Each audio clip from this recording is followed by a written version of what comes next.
My name's James Balme and I'm a writer, history presenter and the history columnist for Cheshire Life magazine.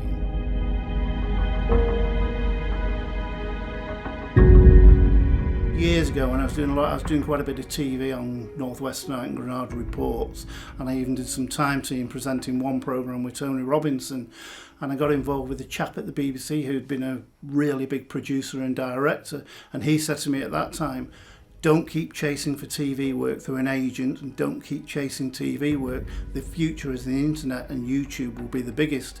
And all these years later, he's absolutely correct.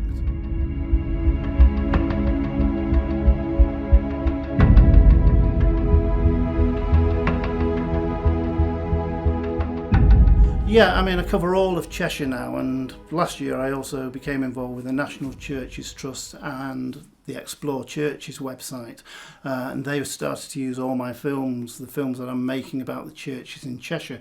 So I'm always out looking for new history stories and new history films to make, but I'd like to find more in Warrington. I've done quite a few in Warrington. I did St Elphin's recently, and I did a story about the 13th Baron of Warrington where we went to the Busey Old Hall, then we came back to St Elphin's and I went into the church and I presented some history about the statues within the church.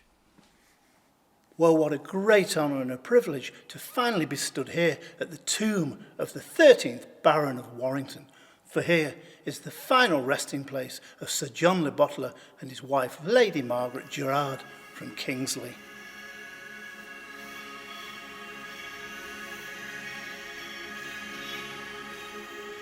I've been researching history now for 20 or 30 years, so I've got a pretty good grip on what's going on in the area, but it's surprising that you do suddenly come across something you think, I didn't even know about that, and you just get into there, do the research, and you start finding out more information, and quite often a great story can come out of that too.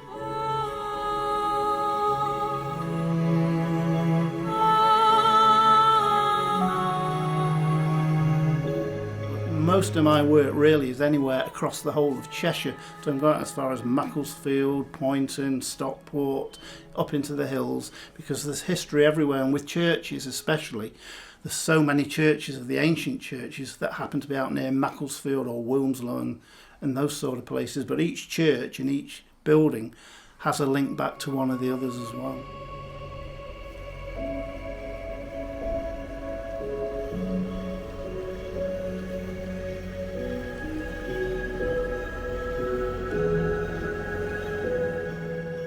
I think my fondest memory is a bit cliche, but it has to be when I did time team with Baldrick, Tony Robinson. Great 3 or 4 days, but I can tell you now it doesn't take 3 days. By the time they've arrived and by the time they left, it's about 6 days. But it's really good because when I did time team, a lot of people think, oh my God, here's the time team, and they sit in the corner. They're all inclusive, so I was part of the team for 3 or 4 days.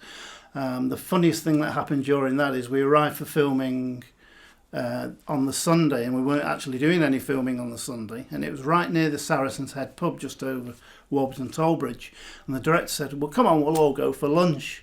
So they all march into the Saracen's Head at Sunday lunch, and you could physically hear knives and forks dropping on the plates because people were like, what's going on?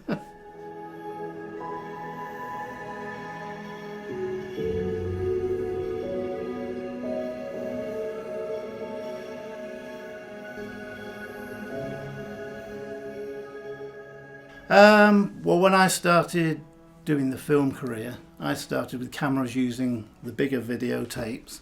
Then we went down to the small mini DV tapes, which was wonderful. You thought this was great. And then when you get home and you realise you've got to literally download that tape to the computers at the speed of the tape. So if you got a 2-hour film, you had to spend 2 hours getting that footage over to the computer.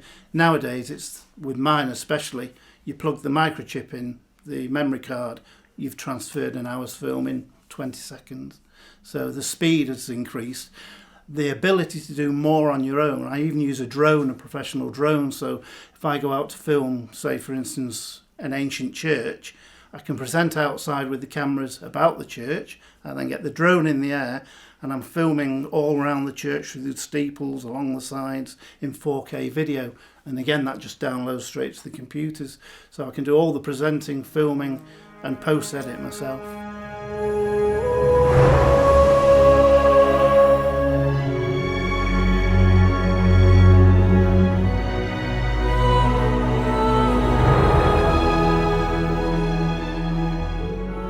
cheaper and cheaper. I was very lucky actually to get the drone. A gentleman got it for a retirement present, had a couple of flights with it, decided he was bored of it, so I realised how much it was worth, and he was looking for pennies, really was looking for pennies for it. But I agreed a fair price, and I took the drones off his hands, and it's just revolutionised the films that I'm making.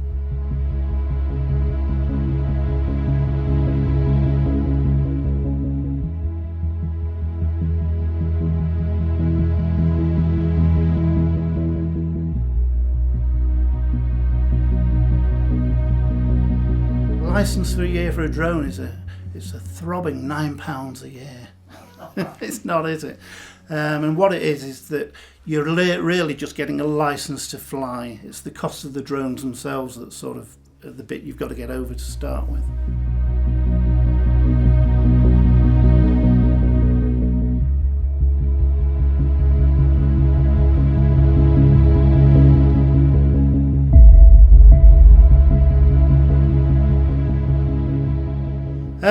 The funny stories really are when you're presenting in really tricky areas. For instance, I was presenting 6 weeks ago on an embankment, a steep embankment, and I was doing really well getting into the piece and talking about it, and I could feel my feet move. And then when you look back on camera, I'm there talking, and I went whoosh, and I slid all the way down to the hill to the bottom. So the children were with me. One came running up and said, "What's going on? What's happened? You've not squashed the sandwiches, have you?" So there's so many things because you're out there on your own. What I do is I keep all the outtakes, and every so often I do actually do "It Didn't Go Right on the Night," and people seem to love that as well.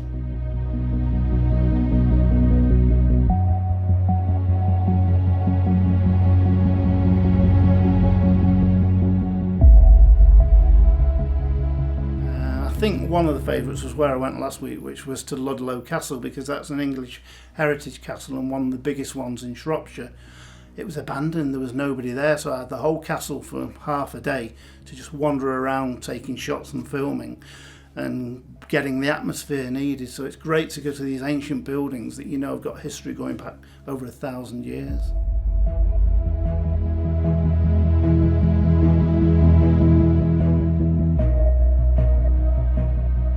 I covered all the Middlewich festivals, which was for the Romans, the Normans and Saxons, and these festivals were actually on the field at Middlewich, and they would have reenactment battles and the army and everything, and they were done between 2000 and 2010, and they're all still available to watch to this day on my channel. But Middlewich Museum and the libraries also have the films on special machines, so anyone going in can actually go to the reference library, press a button and watch the film as well.